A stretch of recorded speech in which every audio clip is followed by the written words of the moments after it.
Bismillahirrahmanirrahim. Assalamualaikum warahmatullahi wabarakatuh. Alhamdulillahirabbil alamin wa bihi nasta'inu ala umuri dunya waddin. Wassalatu wassalamu ala asyrofil anbiya'i wal mursalin wa ala alihi wa sahbihi ajmain, amma ba'du.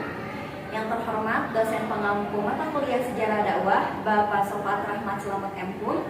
Saya Najma Fadila dari Program Studi Komunikasi dan Penyiaran Islam angkatan 2023 semester 3. Di sini saya akan membahas mengenai perkembangan dakwah di Asia Selatan India yang merupakan salah satu tugas UTS dari matkul Sejarah Dakwah. Asia Selatan, khususnya India, memiliki sejarah panjang dan kompleks dalam penyebaran agama Islam. Wilayah ini adalah rumah bagi keragaman budaya, etnis, bahasa, dan keyakinan yang menjadikannya tempat yang unik dalam perkembangan dakwah Islam. Dakwah di India telah mengalami berbagai fase, mulai dari masa kedatangan pedagang Arab pada abad ke-7, masuknya dinasti-dinasti Muslim, hingga periode kolonial dan pasca kemerdekaan.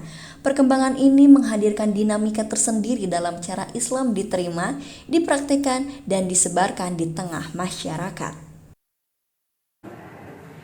Oke, masuk ke pembahasan awal masuknya Islam di India.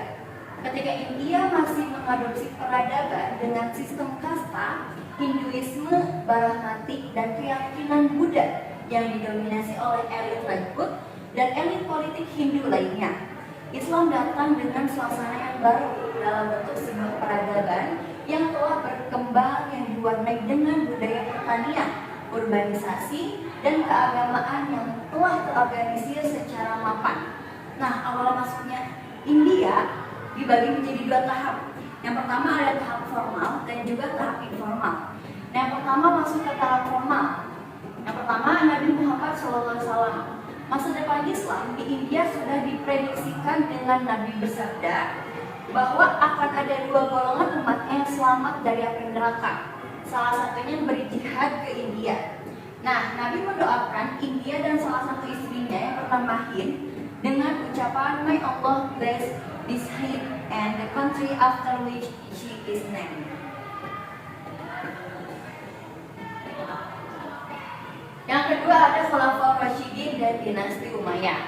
Nah, Umar bin Khattab pada tahun 637 sampai 638 mengirim Utsman bin al-Saqafi dengan tentaranya menuju ke timur dalam melanjutkan perluasan wilayah yang sudah dilakukan oleh Nabi. Pada masa Khalifah Al-Walid, Gubernur Irak Hajjaj bin Yusuf mengirim menantunya Muhammad bin Qasim.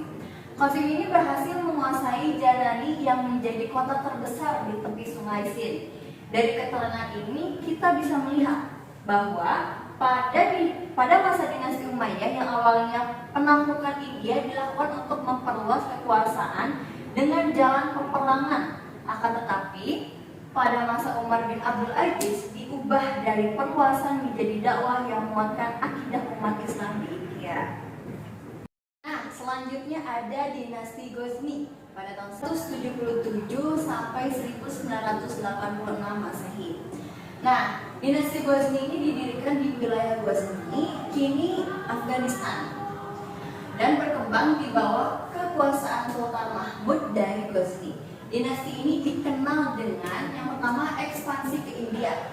Sultan Mahmud dari Ghazni terkenal dengan ekspedisinya ke wilayah India. Yang kedua ada kebudayaan dan ilmu pengetahuan. Ghazni menjadi pusat budaya Persia dan menghasilkan berbagai cendekiawan serta penyair. Yang ketiga ada kemunduran. Setelah Sultan Mahmud, dinasti ini mengalami kemunduran akibat serangan dari suku-suku lain dan hilangnya kendali atas wilayahnya. Kemudian ada dinasti Ghurid.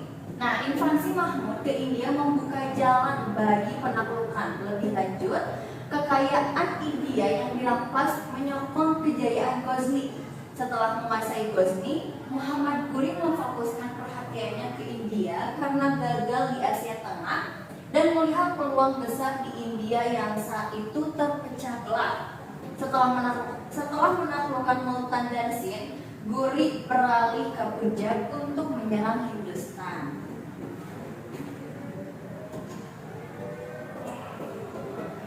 Kemudian ada Kesultanan Delhi. Nah, Qutbuddin Aibak mendirikan Masjid Quwat al-Islam dan Menara Kutub di Delhi setelah berkuasa. Kemudian dia juga membangun masjid besar di Ajmer. Setelah wafat, putranya Alam Shah menggantikannya. Namun, kepemimpinannya kurang efektif. Seorang budak merdeka yang dibebaskan Qutbuddin kemudian naik tahta dan dianggap sebagai pendiri dinasti Mamluk yang sebenarnya. Kemudian ada melalui dinasti Khalji. Nah, pada tahun 1296 sampai 1316, Muhammad Alauddin Khalji mendapat dukungan dari para bangsawan istana untuk menggantikan tahta dari Jalaluddin yang meninggal di pertempuran. Ia merupakan pemimpin dari penakluk India sejati. Pada saat kepemimpinannya, dalam pertama kali India dapat dikuasai hampir seluruhnya, hingga wilayah selatan yang paling jauh yaitu Samudra di Deccan. Dia menjadi sultan terbesar dalam sejarah India. Qutbuddin Mubarak Khalji menggantikannya di tahun 1316 sampai 1320 Masehi, dan keluarganya dibunuh oleh Khusru, gubernur Deccan, semula seorang budak Hindu yang merebut tahta. 5 bulan kemudian, Ghazi Malik Tughlaq, gubernur Depalpur, menguasai Delhi dengan membunuh Khusru. Kemudian ada dinasti Tughlaq. Ghiyasuddin Tughlaq menjadi gelar Ghazi Malik ketika ia bertahta pada tahun 1323 Masehi. Ia berhasil menguasai Bidar, Warangal. Selain itu, ia juga berhasil menguasai Bangla pada 1324 Masehi. Ia meninggal tahun 1325 Masehi ketika kembali dari Bangla. Joan Han menggantikannya yang menjadi pemimpin dengan karakter yang kuat dan bergelar Muhammad bin Tughlaq. Dia adalah tokoh penting dalam sejarah Islam di Asia. Kemudian ada dinasti Sayyid. Dinasti Sayyid didirikan oleh Khizr Khan karena ia mengaku keturunan dari Nabi. Ia menjadi pemimpin yang alim dan pemberani dan meninggal pada tahun 1421 Masehi. Penggantinya yaitu Mubarak Shah sukses menjadi pemimpin yang baik pada tahun 1434 Masehi. Ia terbunuh oleh seorang bangsawan bernama Sardarul Mulk. Mubarak Shah kemudian naik tahta menggantikan pamannya. Nah, pada saat kepemimpinannya, ia menangkap dan membunuh Sardarul Mulk untuk membalaskan kematian pamannya. Nah, kemudian ada dinasti Lodi. Nah, ketika kebanyakan sultan yang memimpin Delhi bangsa Turki, Bahrul Lodi menjadi satu-satunya sultan dari bangsa Pathan. Pada tahun 1451 Masehi, Bahrul Lodi naik tahta menjadikannya sebagai pendiri dinasti Lodi. Ia berkuasa selama 38 tahun dan berjasa dalam menaklukkan Jaipur. Pada tahun 1526 Masehi, ia meninggal dalam pertempuran melawan Babur di Panipat. Terbunuhnya Lodi menyebabkan kekuasaan berpindah ke tangan Babur yang kemudian mendirikan dinasti Mughal pada tahun 1526 sampai 1857 Masehi. Kemudian next ada di dinasti Mughal. Dinasti Mughal dimulai setelah kekalahan yang diterima Lodi terhadap Babur. Nah, Babur memerintah selama 3 tahun yang digunakan untuk meredam pemberontakan yang dilakukan oleh kerajaan Hindu dan golongan yang masih memihak terhadap Lodi. Setelah meninggalnya Babur, kekuasaan diserahkan kepada putranya yaitu Humayun. Nah, setelah tadi saya menjelaskan mengenai penyebaran Islam di India melalui tahap formal, kemudian di sini ada penyebaran Islam di India melalui tahap informal. Yang pertama itu ada melalui perdagangan. Nah, perdagangan orang-orang Arab sudah terjalin erat dengan bangsa Timur sebelum bangsa Yunani mengenal India. Produk-produk dari Asia Tengah, Afrika, bahkan dari Eropa dibawa oleh pedagang untuk ditukar dengan komoditi timur di bandar-bandar pelabuhan India ketika singgah. Hubungan Arab-India terjalin harmonis lewat perdagangan. Nah, ketika Islam yang dibawa Nabi Muhammad SAW sudah berkembang di Mekah, maka pedagang-pedagang Arab telah menganut Islam sehingga mereka sambil berdagang juga sambil berdakwah. Nah, kemudian ada Sufi dan alim ulama. Masuknya Islam pertama dibawa oleh para alim ulama, tokoh Sufi, waliullah dan juga para pasukan Islam dari bangsa Arab, Yaman, Persia, Turki, Afghanistan, dan juga wilayah Asia Tengah.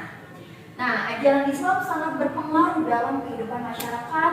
Wali dan sufi sangat berperan besar dalam dakwah Islam di India dengan banyaknya jumlah mereka yang datang ke India. Mereka menjadi golongan pertama dalam penyebaran agama Islam di tanah India secara formal. Kemudian yang ketiga ada melalui perkawinan. Penyebaran Islam dari jalur perkawinan ini karena pergaulan para pedagang-pedagang dengan penduduk asli dan banyak yang menikah dengan gadis-gadis pribumi, serta banyaknya kaum muslim yang datang ke India dengan mempunyai keterampilan-keterampilan. Salah satunya pengobatan yang didapat dari tuntunan Nabi. Dari aktivitas pengobatan ini memunculkan banyaknya hubungan mulai dari pasien keluarga maupun kerabat yang menjalin perkawinan. Penyebaran Islam dari jalur perkawinan ini karena pergaulan para pedagang-pedagang dengan penduduk asli dan banyak yang menikah dengan gadis-gadis pribumi serta banyaknya kaum muslim yang datang ke India dengan mempunyai keterampilan-keterampilan. Salah satunya pengobatan yang didapat dari tuntunan Nabi. Nah, penyebaran Islam di India melalui tahap informal, salah satunya yaitu perkawinan ini tuh terjalin karena para gadis-gadis pribumi dengan para pedagang itu tuh mereka menjalin hubungan. Karena apa? Contohnya ketika gadis-gadis pribumi membutuhkan obat ataupun membutuhkan makanan dan juga alat-alat dapur lainnya, dan mereka itu membeli kepada pedagang. Nah, dari situlah mereka itu memunculkan banyaknya hubungan antara para pedagang dan juga gadis pribumi. Nah, tadi sudah dijelaskan mengenai penyebaran Islam di India melalui tahap formal dan juga melalui tahap informal gitu. Sekian yang bisa saya sampaikan. Mohon maaf apabila ada perkataan ataupun tingkah laku yang kurang berkenan, karena kesempurnaan hanyalah milik Allah Subhanahu wa taala. Sekian dan terima kasih. Billahi fisabilil haq fastabiqul khairat. Wassalamualaikum warahmatullahi wabarakatuh.